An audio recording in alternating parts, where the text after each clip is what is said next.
বাচ্চা উন্নয়ন, এর ভিতরে কিন্তু শুধু যে বিএনপি বা জামাতপন্থী বা স্টুডেন্টদের ছেলে কি অভিভাবকের ছেলে মেয়েরা আছে তা না, আমি দেখলাম যে ওই পন্থীর ছেলে মেয়েরাও ওই একই কাজ করতেছে, এই বই দুটো নেয় না। তখনও বুঝলাম যে এদের ভিতরে বিপ্লব আছে।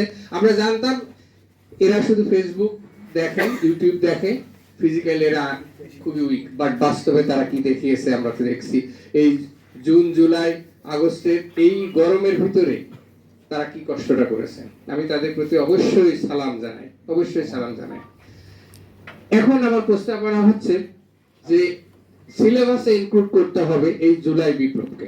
পৃথিবীর ইতিহাসে মনে হয় এরকম বিপ্লব কোথাও হয়নি যেখানে একটা সরকার প্রধান না, সাধারণত সরকার প্রধানই পালায়, সব পালায় গেছে। ইভেন এই বাইতুল মাকাররম মসজিদের ন্যাশনাল মসজিদ মস্কের ইমাম খতিব সাহেব পর্যন্ত পালায় গেছে।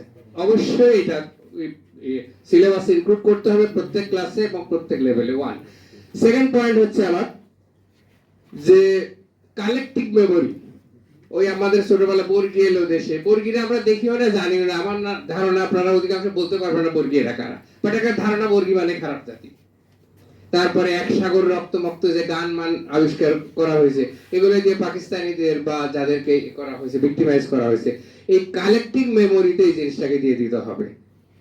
এই যে জুলাই বিপ্লবের যে স্পিরিট এবং কিসের বিরুদ্ধে হয়েছে, কতটা নির্যাতন আমরা সহ্য করেছি, কতটা কষ্ট। আমার বাসায় অনেকবার পুলিশ আছে ফেসবুকে স্ট্যাটাস দেওয়ার জন্য, আমার নাম ওই গুম, আমার হাসিন ফ্রেন্ড যে ইয়ে ছিল কি বলে 2বার গুম হয়েছে, আমার নামও কয়েকবার আসছে। কিন্তু আমি দীর্ঘদিন আর্মিতে গোয়েন্দা স্কুলে 8 বছর ইনস্ট্রাক্টর ছিলাম। সো ম্যাক্সিমাম গোয়েন্দারা আমার ওই পুলিশ, আনসার, বিডিপি বলেন আর আর্মির এরা আমার স্টুডেন্ট ছিল, হয়তো এই জন্য মাফ করছে। জুলাই বিপ্লবের সময় আমার বাসায় পুলিশ আসছে কয়েকবার। যাই হোক, এখন বললাম তো এইটা কালেকটিভ মেমোরিতে অবশ্যই দিতে হবে। নাটক, সিনেমা, গান বাজনা যা কিছু, পথনাট্য, এগুলা স্পন্সর করতে হবে সো দ্যাট কালেকটিভ মেমোরিতে এই অত্যাচারগুলা, এই নির্যাতনগুলা, এই ডিক্টেটরশিপগুলা যেন ইনক্লুড করে, ভবিষ্যতে কেউ যেন ডিক্টেটর হওয়ার সাহস না পায়। এবং এই বিচারটাকে অবশ্যই প্রপার করতে হবে সো দ্যাট আর বাংলাদেশে কোনোদিন কেউ ডিক্টেটর হওয়ার সাহস না পায়, এভাবে অত্যাচার করার সাহস না পায়, ডিক্টেটরদের এই দেশে সৃষ্টি না হয়। আমার আপাতত এই কটা প্রস্তাবনা, আর প্রস্তাবনা আসবে নিশ্চয়ই।